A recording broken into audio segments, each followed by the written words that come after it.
रहमान अस्सलाम वालेकुम नाज़रीन, आप देख रहे हैं अनोखा अंदाज में आपका हूँ जमाल सिद्दीकी। उम्मीद करता हूँ आप खुश व खुर्रम होंगे। नाज़रीन किराम, आज इमरान खान की जानिब से जो है वो एक बात का इंकशाफ किया गया, उसके बाद तो मीडिया पे तहलका मच गया। स्लो पॉइजन उनको दिया जा रहा है बजरिया खाना, और इस बात का इजहार जो है उनके वकील से मुलाकात के दौरान हुआ, और उसके बाद जब ये मीडिया पे ख़बर आई तो उसके बाद पीटीआई की कोर कमेटी ने कुछ फैसले किए, और उसमें डीजीआईएसआई का नाम सामने आया कि डीजीआईएसआई साहब जो है ना वो यूँ कर रहे हैं, ऐसे कर रहे हैं।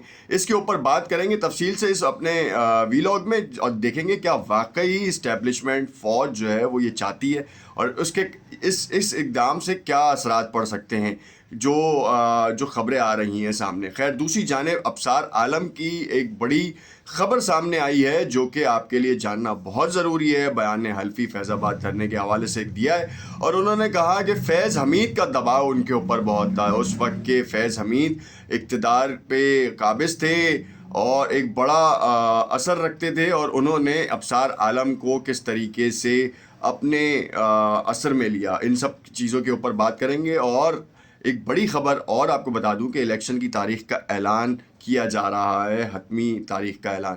साथ में ये भी शामिल कर लें कि लम्स के उन बच्चों का क्या हुआ जिन्होंने वज़ीर आज़म काकड़ साहब से बड़े तल्ख़ सवालात किए, और जिसके बाद मीडिया के ऊपर जो है वो कुछ नए तरीके से जो है ना वो उस बहस को लिया गया। खैर, चैनल तफसीलात में जाने से पहले आपसे इल्तमास करते हैं कि अगर आपने चैनल को लाइक एंड सब्सक्राइब नहीं किया तो उसे लाइक एंड सब्सक्राइब कर लें, ताकि आने वाली तमाम वीडियोस के नोटिफिकेशंस आपको मिलते रहें।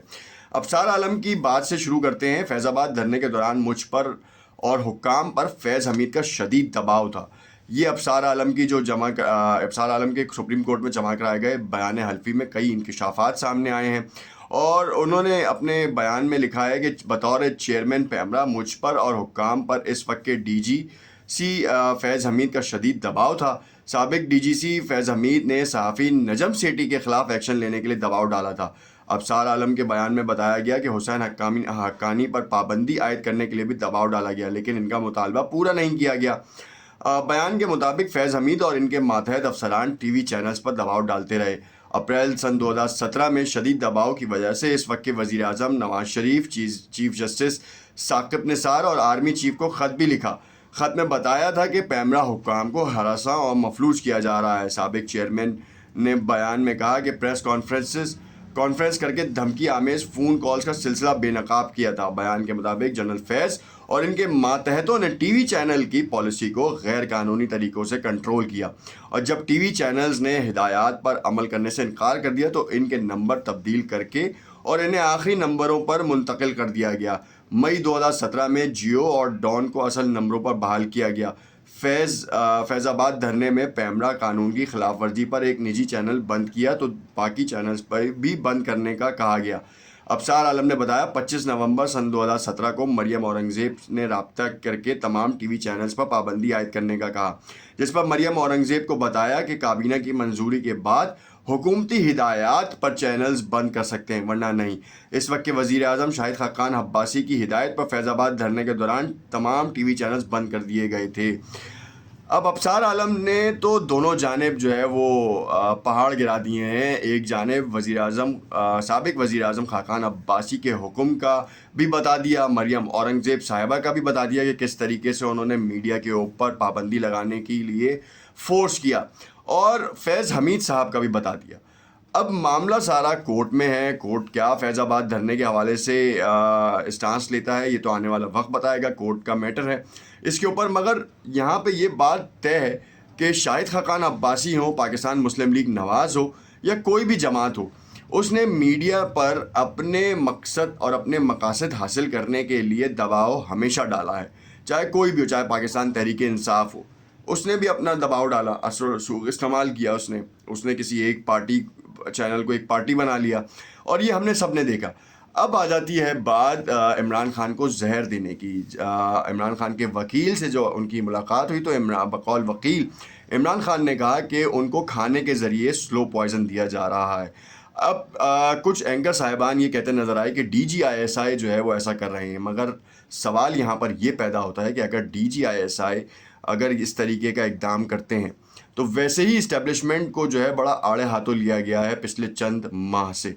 تو ایسا بھونڈا کام DGISI تو نہیں کریں گے. انٹیلیجنس دنیا کی نمبر 1 ایجنسی، اس کا سربراہ اس طریقے کا بھونڈا کام نہیں کر سکتا. جو فیکٹس اینڈ فگر سامنے آ رہے ہیں، کوئی دوسرا تھرڈ پارٹی، میں اس میں یہ ضرور کہوں گا کہ اس میں تھرڈ پارٹی اپنا مقصد حاصل کرنے کے لیے کوئی اقدام کر سکتی ہے.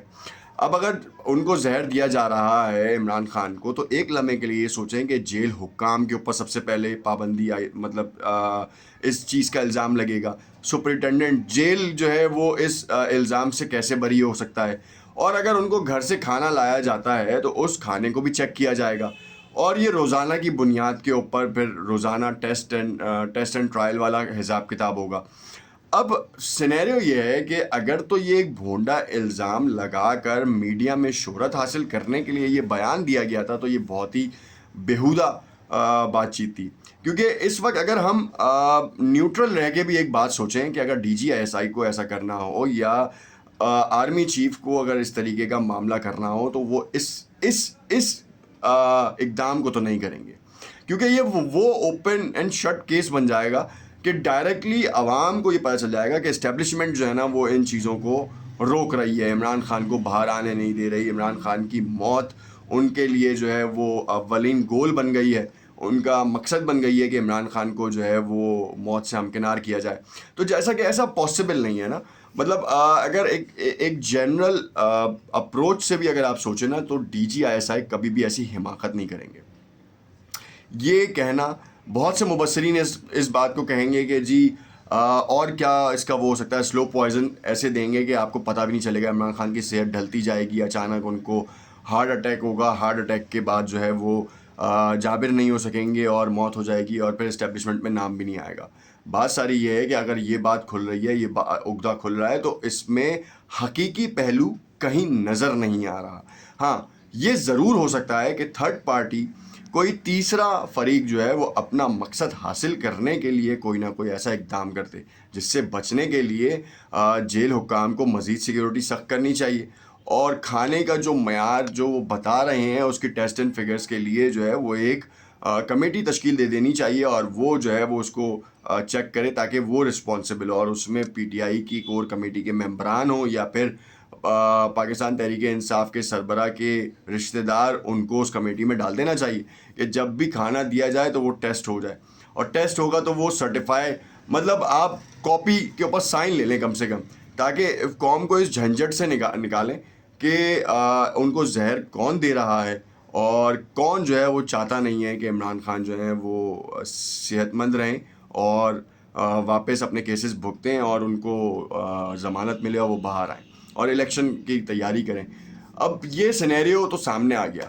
اب بات کرتے ہیں لمس کے ان بچوں کی جو کہ وزیر اعظم کاکڑ صاحب سے جنہوں نے سخت سوالات کیے، اس کے اوپر لوگوں نے بڑے آڑے ہاتھوں لیا.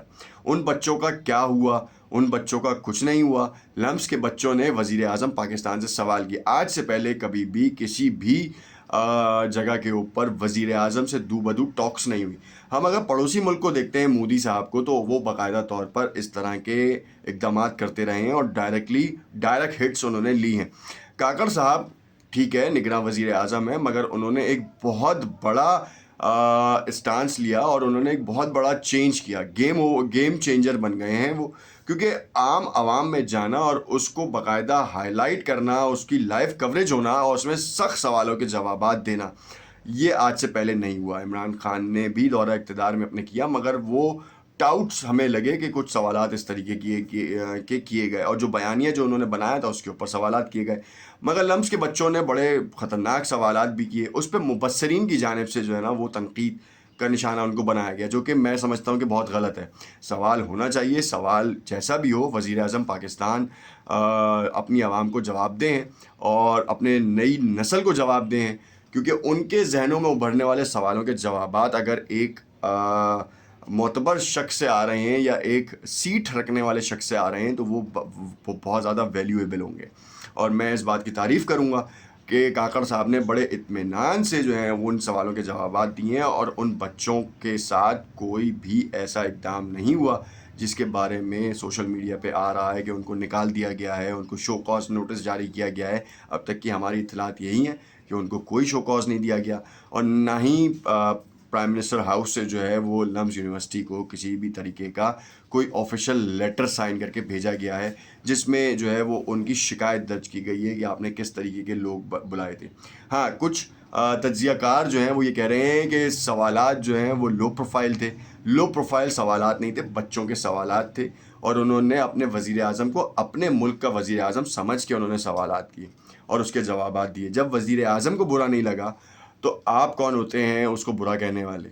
क्योंकि वज़ीर आज़म से डायरेक्टली हिट के ऊपर सवाल किए, और ये इस बात को सराहना चाहिए कि अब जो भी वज़ीर आज़म बने, चाहे वो आर्मी चीफ हो, किसी से भी सवाल हो, वो कर सकता है और वो बिल्कुल वो जवाब दे। और जिस अंदाज़ में, बेहतरीन अंदाज़ में काकड़ साहब ने जवाबात दिए हैं, मैं इस बात की तारीफ़ करूँगा कि उन्होंने बहुत बेहतरीन अंदाज से जो है वो लिया। और आज भी जो है उनसे जब सहाफ़ियों ने सवाल किया तो बड़े हंस के उन्होंने जवाबात दिए उसके, और उन्होंने कोई नागवारी का इजहार नहीं किया।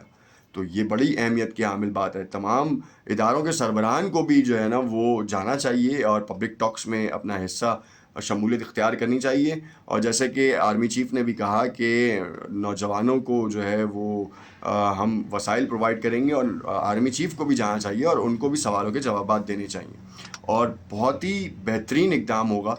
और पाकिस्तान की तरक्की जो है ना वो इसी के ऊपर रहेगी और इसी पे गामजन रहेगी। देखते रहिएगा नोक अंदाज़। कमेंट में मीरा से ज़रूर आगाह कीजिएगा। शुक्रिया।